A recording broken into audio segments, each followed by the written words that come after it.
Right, thanks for commenting if you have, and if you haven't, comment later, subscribe later if I give you any value.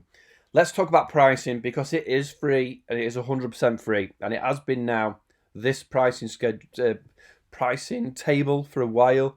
Yes, there's paid versions, yes, there's other versions, but if you come down here and see complete pricing, you're going to see here Zoho CRM is free for 3 users. It was so much easier when it was free for 10 users, Zoho.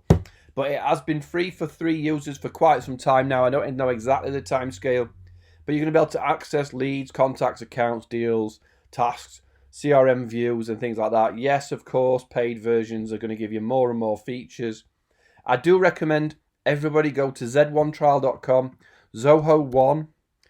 This is my website, z1trial.com, and look at Zoho 1. It's all of Zoho's apps, 40 apps, all integrated into one bundle, and it's $1 a day per user sign up. It's an unbelievable deal.